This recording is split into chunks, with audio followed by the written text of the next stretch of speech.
예수께서 성전에서 거니실 때 대제사장들과 서기관들과 장로들이 나와 무슨 권위로 이런 일을 하느냐? 누가 이런 일할 권위를 주었느냐? 예수께서 이르시되 나도 한 말을 너희에게 물으리니 대답하라. 그리하면 나도 무슨 권위로 이런 일을 하는지 이르리라. 요한의 세례가 하늘로부터냐 사람으로부터냐? 내게 대답하라. 그들이 서로 의논하여 이르되 만일 하늘로부터라 하면 어찌하여 그를 믿지 아니하였느냐 할 것이니 그러면 사람으로부터라 할까?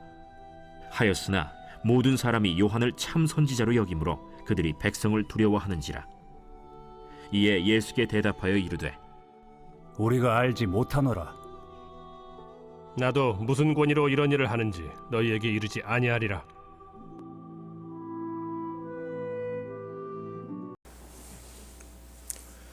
자녀의 권세 바르게 활용하기, 이런 제목으로 은혜를 나누려고 합니다. 언젠가 한번 길을 가는데 큰 덤프트럭이 아마 12톤 정도 될 거예요.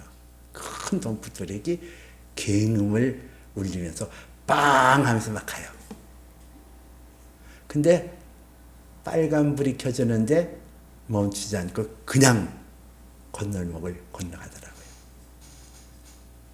그렇게 차가 지나가는데 어디선가 아주 호리호리한 그런 경찰관 하나가 뛰어나오더니 호각을 확 불면서 탁 멈추게 하는 거예요.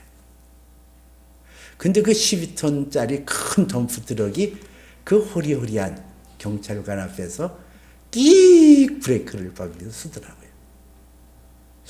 그때 그 모습을 보면서 저는 무슨 생각을 했냐면은 권위와 파워, 능력의 차이가 뭔가 그걸 알게 되었어요.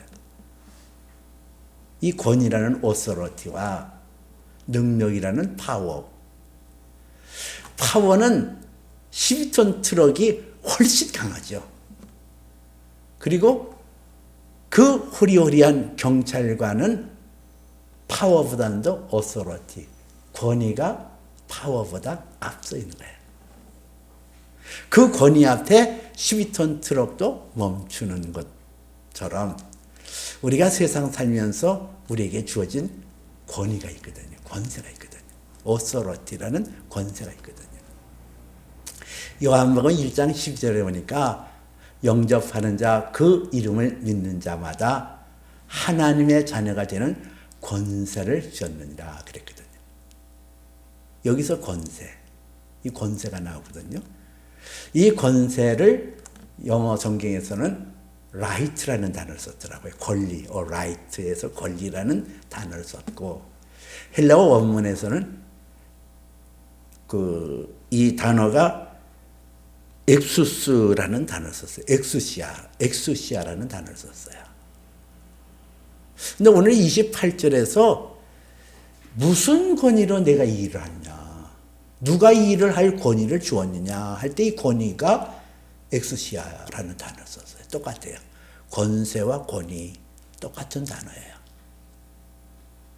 자, 오늘 성경의 말씀은 내가 무슨 권위로 이 일을 하느냐, 이 질문과 누가 이 일을 할 권위를 내게 주었느냐, 두 가지 질문하거든요. 오늘 대제사장과 서기관과 장로들이 예수님에 대해서 굉장히 못마땅하게 여겨요. 아니 이게 무슨 어디서 그냥 촌구석 저 구석대기에서 어느 청년 하나가 오더니 성전에서 매매하는 자를 내쫓고 돈 바꾸는 자의 상을 또 비둘기 파는 자의 의자를 둘러엎고 내 집으로 하나님의 만민의 기도하는 집을 강도의 소굴로 만들다. 이러면서 그냥 난리를 치잖아요. 그 전서부터 못마땅했거든요. 아니 이 젊은 청년은 이 무슨 권위로 병든 자를 치료하고 그리고 또 죄 사는 권세를 활용한단 말이야. 내 죄가 사하였느니라, 내가 내 믿음이 너를 구원하였느니라. 이거는 하나님만 하실 수 있는 거거든요. 아니 근데 이 젊은 청년이 무슨 권위로 이런 일을 하냐 이거예요. 이 일을 한 권위가 누구한테 받았냐? 도대체 누구한테 받았길래 이렇게 하냐? 그 권위의 출처, 권위의 내용에 대해서 지금 얘기하고 있는 거예요. 우리에게 주신 권세가 어디서 주어졌냐? 이 하나님의 아들 예수 그리스도의 이 권세, 권위는 어디에 속한 거냐? 이것이 어떻게 활용되어지나? 이것을 보여주고 있거든요. 근데 예수님께서 지금 이 대제사장과 서기관과 장로들의 못마땅한 표현에 대하여 내가 너에게 묻는다. 세례 요한의 세례가 하늘로부터냐 사람으로부터 나왔냐 그렇게 물어요. 근데 이게 찔끔한 질문이었거든요, 사실. 왜냐하면 이 대제사장과 서기관 이 장로들은 종교 지도자들로 기득세권이에요. 기득권. 자기네들이 갖고 있는 기득권이 그들의 생존에 굉장한 유익을 가져다 줬어요. 그걸 통해서 사람들에게 존경을 받고 사람들에게 높음을 받고 뭐 그런 그 유익을 받았는데 세례 요한을 인정하게 되어지면은 자기 기득권이 무너지잖아요. 근데 그것을 인정하지 않았어요. 근데 그것을 그 세례 요한의 그 권위가 하나님으로부터 나온 게 아니고 사람에게로부터 나왔다. 이렇게 얘기를 하면 사람들이 그 요한을 따르니까 그 사람들에 의해서 배척을 당할 거야. 두려워서. 그렇게도 말도 못하고. 하나님께로부터 나왔다 그러면은 왜 그러면 세례 요한을 내가 받아들이지 않고 그 세례 요한의 세례를 받지 않냐? 이런 비난을 받을 것 같으니까. 우리는 말하지 못하겠노라. 그런 내용이 나와요. 자, 오늘 예수님께서 이 대제사장과 서기관과 장로들의 내가 무슨 일로 무슨 권위로 일을 하느냐, 누가 이런 일을 할 수 있는 권위를 주었느냐 하는 것에 대하여 예수님께서 세례 요한을 빗대어서 말씀하신 이유는 뭘까? 왜 세례 요한을 통하여 말씀하시려고 그럴까? 여러분, 세례 요한이라는 사람은 어떤 사람이에요? 마태복음 3장에 보니까 세례 요한은 광야에 외치는 자라 그랬거든요. 장차 오실 그리스도, 장차 오실 메시아를 전하기 위해서 광야에서 부름을 받아 광야에서 세례를 선포하고 회개하라고 외치는 광야에 외치는 자라는 수식어가 그렇게 달려 있었어요. 근데 이 세례 요한이 어디에 거했냐? 광야 들판에서. 그 모습은 어땠냐? 약대 털옷을 입고 그 허리에는 가죽띠를 메고 그가 먹는 음식은 메뚜기와 석청이었더라. 그렇게 얘기해놨거든요. 근데 이 세례 요한이라는 사람은 그의 아버지가 사가랴라는 아주 유명한 제사장이에요. 제사장 그룹이었다고. 그 어머니 엘리사벳도 그렇고. 그러면 아주 뼈대 있는 그 종교 집안이에요. 하나님을 섬기는 그런 집안의 자손이에요. 그렇다고 한다면 이 세례 요한이라는 사람은 아버지의 혈통을 이어받아서 당시에 종교의 중심지였던 예루살렘에서 제사장으로 살 수 있어요. 생활이 보장되거든요. 제사장은 생활이 보장돼요. 그러면 예루살렘에서 얼마든지 호의호식하고 살 수 있잖아요. 아니 근데 무엇 때문에 그 광야에 가서 아주 극빈한 사람들이 먹는 메뚜기 잡아먹고 돌틈에서 나오는 그 석청꿀, 들꿀이라고 그래요. 그거 먹고 가난한 사람들이나 있는 약대터를 입고 가죽띠를 메고 그러고 살 이유가 뭐가 있냐 이거야. 그거 하나만 보더라도 세례 요한이라는 사람이 전하는 회개하라 천국이 가까웠느니라 그가 외치고 요단강에서 세례를 주는 그 권위는 하나님으로부터 주어진 게 아니겠냐. 분명히 보여주고 있잖아요.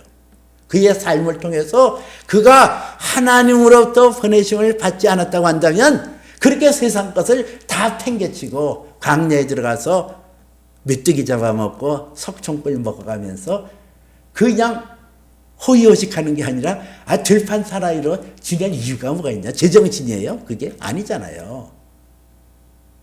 하나님이 보내심을 받은 그 외치는 자, 하나님이 보내시는 선지자임을 그의 모습을 통하여 백일하에 빛 가운데 드러나잖아요. 바로 예수님께서 지금 이 사람들에게 얘기하고자 하는 것이 그런 거예요. 예수님께서 내가 세상에 있을 동안에는 세상에 빛이 임이로라 하는 말씀을 요한복음 9장에서 말씀하고 있어요. 예수님은 이 땅에 빛으로 오셨잖아요. 그의 말씀하시는 것과 그의 행동과 모든 것이 빛 가운데서 하나님이 보내심을 받은 하나님의 사람임을 입증하여 나타냈어요. 빛 가운데 분명히 보여 나타났다는 얘기예요. 근데 이 권위가 어디서부터 나왔냐? 무슨 권위로 이렇게 하냐? 이건 교만이에요. 보고도 못 본 채 하고 들어도 못 들은 채 하는 저들의 악한 모습을 세례 요한을 통해서 말씀하고 있단 말이에요. 예수님께서 마가복음에서도 얘기 나오잖아요. 무사람이 그의 교훈에 논란이 이는 그의 가르치는 것이 권위 있는 자와 같고 서기관과 같지 아니함이로라는 말씀이 있어요. 사람들이 예수님께서 말씀을 전할 때에 권위 있는 자 같고 일반 서기관 배워서 무슨 생각에서 나온 그런 것이 아닌 것을 사람들이 무사람이 그 교훈에 놀랐다 그랬거든요. 그럼 예수님께서 지금 행하시는 모든 것은 그 권위가 사람에게서 나온 것이 아니라 하나님으로부터 주어진 것을 명명백백하게 보여주겠다니. 왜 빛으로 오셨으니까. 빛은 감출 수가 없거든요.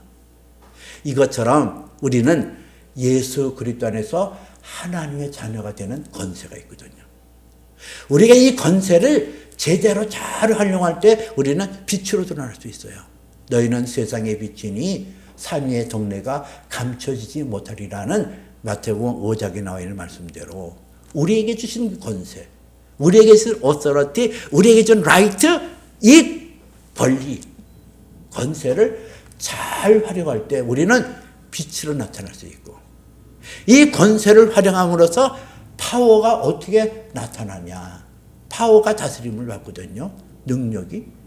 그것을 통해서 우리는 내가 하나님의 자녀요, 하나님에게 속한 자요, 우리는 장래 약속이 있고 기업을 누릴 자임을 입증하여 나타날 수 있는 거예요. 우리가 하나님의 자녀가 되어졌다는 이 권세를 어떻게 활용할까? 어떻게 잘 활용함으로써 우리는 이 세상에 빛으로 드러날 수 있을까? 베드로전서 2장 9절에 보니까 그러나 너희는 택하신 족속이요 왕같은 제사장이요 거룩한 나라요 그의 소유된 백성이니 이는 너희를 어둠에서 불러내어 그의 귀한 빛으로 들어가게 하신 이의 아름다운 덕을 선포하게 하려 하심이니라 하는 말씀이 있어요. 우리의 정체성, 우리의 모습, 하나님의 자녀인 저와 여러분들이 택하신 족속이랬어요. 왕같은 제사장이라 그랬어요. 거룩한 나라요 그의 소유된 백성이라 그랬거든요. 이 말씀을 통해서 우리는 하나님의 자녀의 권세를 어떻게 활용하는 것이 바람직할까? 권세는 써야 되거든요. 권세는 써야 돼요. 그래야 파워, 세상의 능력, 세상의 힘이 작용을 하고 그것을 우리가 다스려 나갈 수 있거든요. 어떻게 하나님 자녀의 권세를 바르게 활용할 수 있을까? 첫 번째는 우리의 위치는 하나님의 택하신 족속이라는 거예요. 여러분, 하나님이 나를 택했대요. 내가 하나님을 택한 것이 아니라 하나님께서 아들 예수 그리스도로 말미암아 너는 내 것이라고 부르셨대요. 하나님의 택하신 자녀가 되었대요. 이사야서 43장 1절 말씀에 보니까 야곱아 너를 창조하시는 이가 지금 말씀하시느니라. 이스라엘아 너를 지으신 이가 말씀하시느니라. 두려워 말라. 내가 너를 구속하였고 너를 지명하여 불렀나니 너는 내 것이라 이렇게 나와요. 이 택하신 족속의 의미가 아주 여기에 다분하게 담겨 있거든요. 너를 창조하신 이가 야곱아 너를 창조하신 이가 지금 말씀하시느니라. 이스라엘아 너를 지으신 이가 말씀하시느니라. 두려워 말라. 우리가 하나님 앞에 부르심을 받았기 때문에 두려움에서 해방될 수 있거든. 두려움. 너는 내 것이라. 너는 내 것이야. 근데 내가 너를 지명하여 내가 너를 지명하여 하였으니 너는 내 것이라. 이 지명이라는 단어가 영어로는 by name, 이름으로 불렀다는 거예요. 하나님께서 그저 부른 게 아니라 저와 여러분의 이름을 콕 찍어서 너는 내 거야 탁 불렀다는 거예요. 이게 하나님의 자녀의 특징이에요. 하나님께서 나를 지명하여 불러서 너는 내 것이라. 네가 불 가운데 지날지라도 불꽃이 너를 사르지 못하겠고 물 가운데 지날지라도 강물이 너를 침몰지 못하리라. 그렇게 나를 지켜주시고 보호해 주신다는 거예요. 왜? 하나님께서 책임져 주시니까. 불렀으니까. 택했으니까. 그러니까 두려워 말라는 거예요. 우리가 이 세상에 살면서 두려워할 때가 많거든요. 걱정, 근심할 때가 많거든요. 여러분, 어떤 문제가 내게 봉착되어서 그 문제 때문에 두려움을 어떻게 여러분이 이기셨어요? 그 두려움에 어떻게 대응하셨고 어떻게 그 두려움을 이기셨어요? 두려워하지 말아야지, 염려하지 말아야지 그렇게 이겼나요?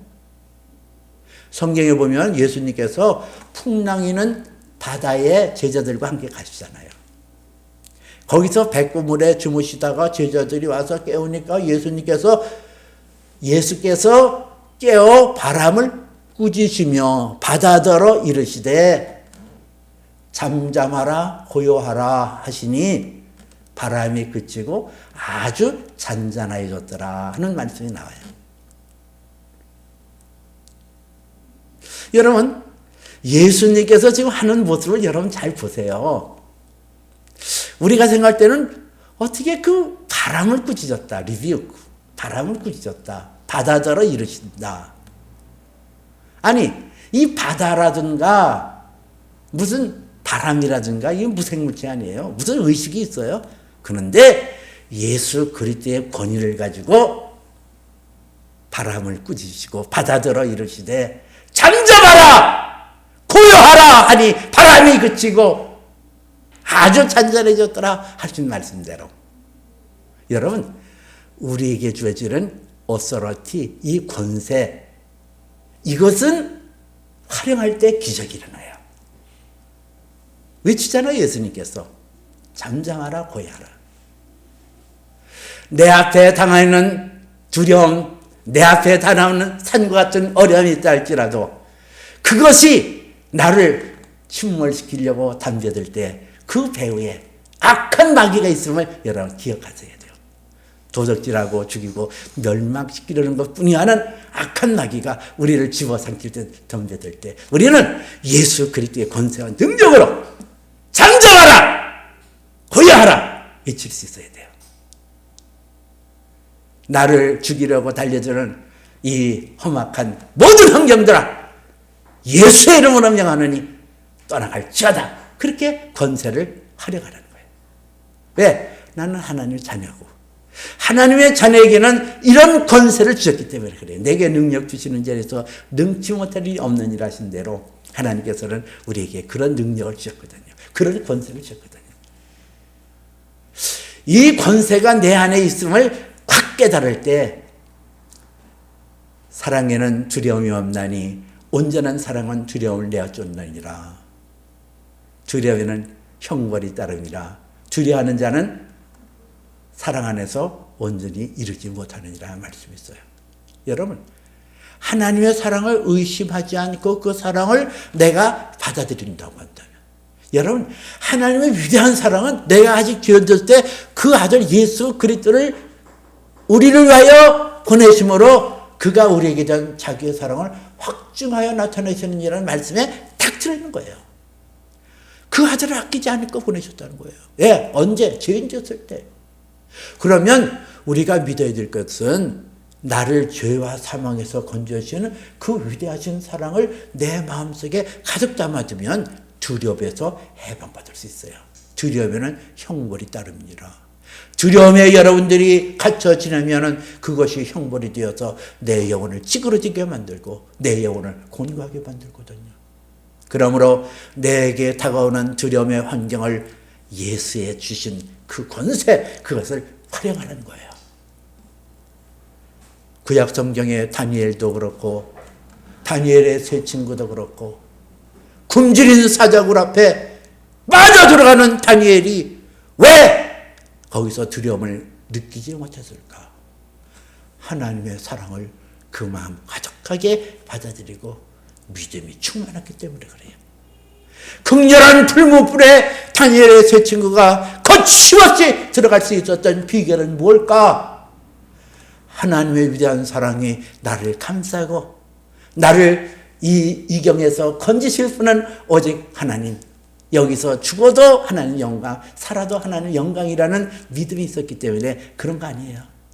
그런 것처럼 우리가 하나님의 택하신 족속은 하나님께서 우리를 눈동자같이 지키시고 보호하여 주세요. 그래서 두려움에서 우리가 벗어날 수가 있는 거예요. 때로는 나를 죽이려고 던져드는 두려움의 환경을, 권세를 활용하세요. 내게 주어진 권세를. 두 번째는 왕과 같은 제사장들이요, 이랬거든요. 이 왕도 제사장도 혈통을 따라 되어지는 거예요. 왕의 혈통을 받아야 왕이 되어지고, 제사장의 혈통, 아론과 레위의 그 지파의 혈통을 쫓아서 왕도 되고 제사장 되는데, 근데 우리를 향하여 너희는 왕 같은 제사장들이요, 이렇게 나오거든요. 우리는 무엇으로 왕 같은 제사장 됐어요? 하나님의 아들 예수 그리스도께서 우리의 죄를 위하여 십자가에 못 박혀 죽으심으로 우리는 거룩한 영 성령으로 내 안에 예수 그리스도의 피가 흐르고 있어요. 구속의 피, 죄사함의 피, 내 영혼을 새롭게 하는 예수의 피가 내 안에 흘러들어와요. 나는 예수 그리스도의 영으로 하나님의 자녀가 되을 뿐더러 왕이 되어졌고 하나님의 놀라운 제사장이 되었거든요. 이 제사장의 직무는 무슨 거냐? 예배예요. 내가 왕 같은 제사장으로 하나님 앞에 세움받기 위하여 우리가 행해야 될 것은 예배자로 세움을 받아야 된다는 거예요. 여러분, 이 땅에서뿐만 아니라 영원한 나라에서 왕 같은 그런 제사장으로 세움받기를 원하시나요? 예배자로. 예배자로 나오세요. 이 예배라는 뜻은, 한문의 예배라는 것은 예를 갖추어 절하다라는 뜻이에요. 예배, 한문에서는. 그리고 예배의 뜻인 헬라어는 프로스키네오 이런 건데, 이 프로스키네오라는 단어는 그 주인이 돌아오면은 그 종이, 노예거든요. 그 종이 그 발 아래 무릎을 꿇고 엎드려서 종의 그 입을 주인의 발에 입맞춤하는 것이 프로스키네오라는 뜻에 담겨 있어요. 여러분, 예배가 그런 거거든요. 예배는 나 자신을 하나님 앞에 낮춰, 하나님은 나의 창조주가 되시고 나는 피조물이가 됩니다 하는 아주 하나님 앞에 절대 굴복하여 나가는 것, 이게 예배예요. 하나님과 나, 하나님은 창조주, 나는 피조물. 피조물인 인간은 하나님을 떠나서 숨쉴 수 없고, 하나님을 떠나서는 존재할 수 없고, 하나님을 떠나서는 아무것도 아니다. I am nothing. 나는 아무것도 아니다. But only He is. 그 그만이 계십니다. 이게 예배예요. 내가 하나님 앞에 나올 때 나는 없습니다. 나는 하나님 없이는 살 수가 없어요. 나는 하나님의 도움 없이는 잠시도 숨 쉴 수도 없고 내 조직 세포 어느 것도 제대로 이루어지는 게 없어요. 이것이 프로스키네오 예배자의 모습이에요. 예배. 하나님 앞에 전적으로 낮춰드리는 거. 누구든지 자기를 높이는 자는 낮아질 것이요 낮추는 자는 높아지리라 그랬거든요. 여러분, 예배는 하나님 앞에 납작 엎드려서 고백하는 거예요. 하나님 떠나서는 나는 숨을 쉴 수 없어요. 하나님을 떠나서는 나는 먹을 수도 없고 잘 수도 없고 나는 아무것도 아니에요. I am nothing. 나는 아무것도 아니에요. 여러분, 예배 드릴 때 어떤 자세를 가지고 예배 드려요? 나는 내 능력으로 살 수 있다고요? 내 힘대로 세상을 이기고 살 수 있다고요? 아니에요. 하나님께서 내 머리털 끝까지 보호하시고 나의 걸음걸이를 인도하시고 내 삶 속에 찾아오셔서 나를 붙잡아 주셔야 나는 존재할 수 있고 나는 살아갈 수 있는 사람임을 고백하는 것이 예배예요. 프로스케네요. 그 예배를 통하여 하나님은 나를 높여주시거든요.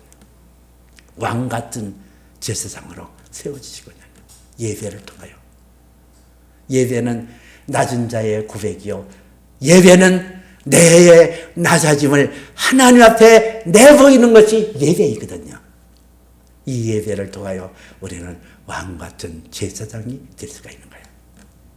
세 번째는 오늘 이 베드로전서 2장 9절에서 너희는 거룩한 나라요 그의 소유된 백성이니라 그러거든요. 거룩한 나라, 구별되어졌다는 거예요. 신명기에도 내 하나님 여호와께서 하나님의 성민 삼으시고 너희를 모든 이 사람들 가운데 그의 택하신 기업으로 부르셨다는 거예요. 여러분, 하나님께서 나를 택하셨어요. 나를 부르셨어요. 나를 지명하여 불렀어요. 근데 나는 하나님의 거룩이라는 거예요. 세상하고 구별되어졌거든요. 세상이 점점 요란해집니다. 세상이 살기가 점점 어두워져요.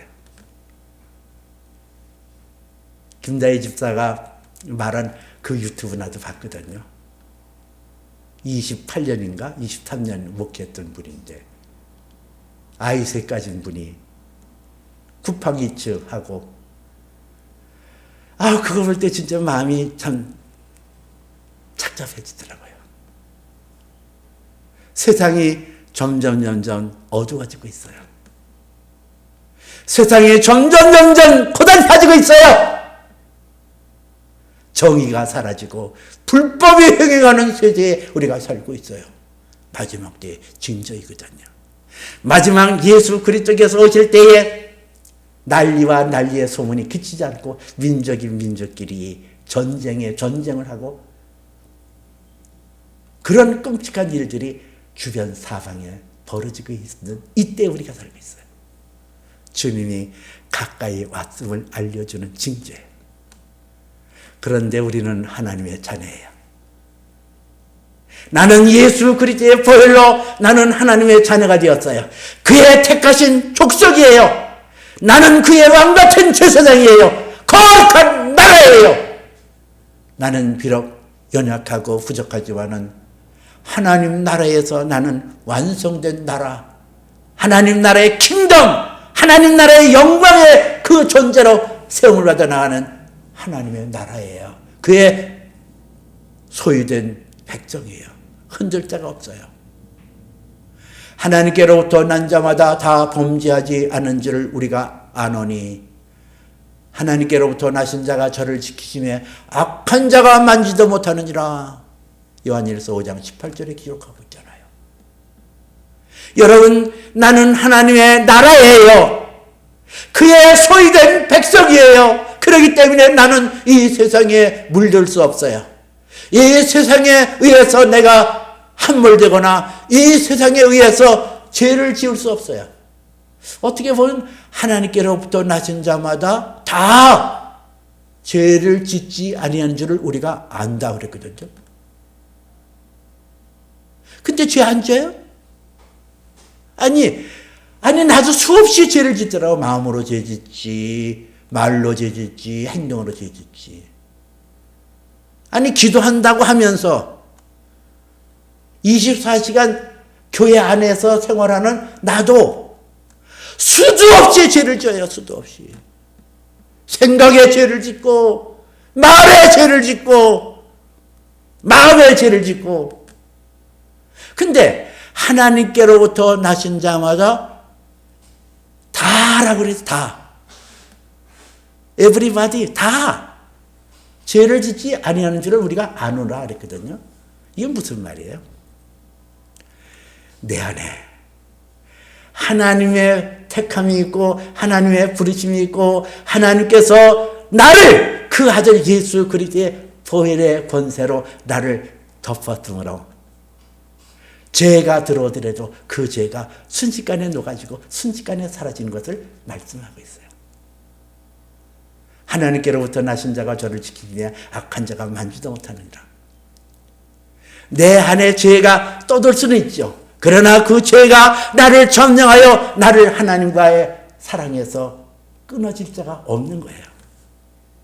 그것이 하나님 앞에 거룩한 나라, 그의 소유된 백성의 의미예요. 여러분, 우리의 권세는 이루 말할 수 없어요.